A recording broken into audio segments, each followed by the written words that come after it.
বছরে 31 অক্টোবর আমরা গভীর শ্রদ্ধার সঙ্গে স্মরণ করি ভারতের লৌহমানব সর্দার বল্লভভাই প্যাটেলকে। স্বাধীনতার পর তিনি দূরদর্শিতা ও দৃঢ়তার নেতৃত্বের মাধ্যমে শতাধিক দেশীয় রাজ্যকে একত্রিত করে ভারতকে অখণ্ড জাতিরূপে রূপান্তরিত করেছেন।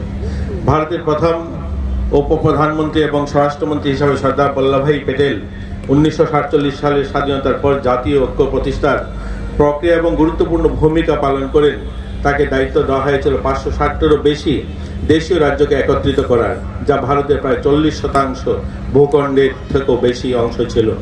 তার এই দূরদর্শী নেতৃত্বে ভারতের সম্ভাব্য খণ্ডীকরণ রোধের একটি ঐক্যবদ্ধ গণতান্ত্রিক প্রজাতন্ত্রের ভিত্তিক স্থাপন করে দেশ বিভাজনের অস্থির সময় দৃঢ় নেতৃত্বে ভারতের অভ্যন্তরীণ স্থিতিশীল বজায় রেখেছেন।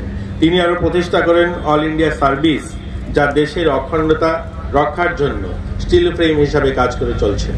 সর্দার প্যাটেলের জীবন আমাদের শেখায় সত্যিকার দেশপ্রেম শুধু আবেগ নয়, এটি দায়িত্ববোধ এবং অধ্যাবাস এবং অটল নৈতিকতার মিশ্রণ। তিনি বিশ্বাস করতেন যে জাতীয় ঐক্য কেবল ভৌগোলিক সীমারেখার মধ্যে সীমাবদ্ধ নয়, এটি মানুষের হৃদয়ের সংযোগ নিহিত। তার এক কথায় কোনো জাতি টিকে থাকতে পারে না। আজকের দিনে যখন আমরা রাষ্ট্রীয় একতা দিবস পালন করছি, তখন আমাদের মনে রাখতে হবে ঐক্যের অর্থ হলো বিচিত্রের প্রতি শ্রদ্ধা। আমাদের দেশের বিভিন্ন ভাষা, ধর্ম, সংস্কৃতির পোশাক এবং খাদ্যাভ্যাস বিভিন্ন মিশ্রণেই বৈচিত্র্য আমাদের শক্তি এবং সেটিকে সংরক্ষণ এবং সম্মান জানানো আমাদের দায়িত্ব। ঐক্য মানে কেবল একসঙ্গে থাকা নয়, বরং একে অপরকে বোঝা, পরস্পরের প্রতি সহানুভূতি দেখানো এবং একসঙ্গে এগিয়ে যাওয়া। বিভাজনের যে কোনো প্রচেষ্টার বিরুদ্ধে আমাদের ঐক্যবদ্ধ প্রতিরোধ গড়ে তুলতে হবে। শান্তি, সম্প্রীতির, উন্নয়নের পথে দেশকে এগিয়ে নিয়ে যাওয়া হবে সর্দার প্যাটেলের প্রতি আমাদের প্রকৃত শ্রদ্ধা।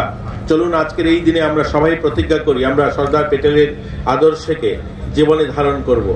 আমার আগের বক্তা বলেছেন যে এবার ভারত সরকারের পাশাপাশি আমাদের রাজ্য সরকারের অনেকগুলো কার্যক্রম হাতে নিয়েছে। ওনার এই 100তম জন্মবার্ষিকী অনুষ্ঠান উপলক্ষে আমরা আমাদের রাজ্যে আমাদের ক্রীড়া দপ্তর সহ অন্যান্য সামাজিক সংগঠনগুলো, এখানে ব্যবসায়ী বন্ধুরা, আমাদের বিভিন্ন এনজিও বা আমাদের NSS ভলেন্টিয়ার, মাই ভারত ভলেন্টিয়ার সহ সকলে মিলে আমরা অনেকগুলো কার্যক্রম হাতে নিয়েছি। আমরা ইতিমধ্যে আমাদের রাজ্যের পশ্চিম জেলাতে অর্থাৎ আমাদের আগরতলা শহরে আমরা 10 তারিখে আমাদের রাজবাড়ির সামনের থেকে আমরা 10 কিলোমিটার পদযাত্রার জন্য সিদ্ধান্ত নিয়েছি, যেটা আমাদের রাজবাড়ির সামনের থেকে শুরু হবে এবং হাঁপানিয়া মেলা গ্রাউন্ড পর্যন্ত যাবে। এবং সেই পদযাত্রা চলাকালীন সময়ে বিভিন্ন মহাপুরুষ সহ আমাদের সর্দার বল্লভভাই প্যাটেলের জীবনী নিয়ে আলোচনা হবে, দেশাত্মবোধ নিয়ে আলোচনা হবে, সঙ্গীত কার্যক্রম থাকবে, স্বচ্ছ ভারত থাকবে। কারণ এই 150 বছর পূর্তিকে সামনে রেখে ভারত সরকার মাননীয় প্রধানমন্ত্রীজি সংকল্প নিয়েছেন যে আত্মনির্ভর ভারত নির্মাণের যে সংকল্প আমরা এই ওনার 150 বছরকে সামনে রেখে আমরা তাকে গ্রহণ করছি। আমরা চাই আমাদের প্রত্যেকটা মানুষ স্বদেশী দ্রব্য গ্রহণ করুক, সেটাও থাকবে আমাদের এই কার্যক্রমের অংশ হিসাবে। আমরা যেখানে যেখানে এই পদযাত্রা হবে গোটা রাজ্যে বিভিন্ন জেলাতে আমরা এরকম বিশেষ স্থান থেকে প্রায় 10 কিলোমিটার পদযাত্রা করব এবং সেই অনুযায়ী আমরা 12 নভেম্বর আমরা উত্তর জেলাতে করব, ঊনকোটিতে 18 নভেম্বর, আমরা খোয়াইতে 18 নভেম্বর, সিপাই জেলাতে 12 নভেম্বর, গোমতীতে 20 নভেম্বর এবং পিলাক জেলায় 14 নভেম্বর। আগরতলাতে 2টা র্যালি হবে। একটা র্যালি হবে উমাকান্তের আমাদের রাজবাড়ি থেকে উমাকান্ত হয়ে এবং ডবগেট হয়ে সেটা আমাদের হাঁপানিয়া মেলা গ্রাউন্ড যাবে। আর একটা র্যালি হবে গান্ধী মূর্তির পাদদেশ থেকে, সেখান থেকে শুরু করে সেটা এয়ারপোর্ট পর্যন্ত যাবে।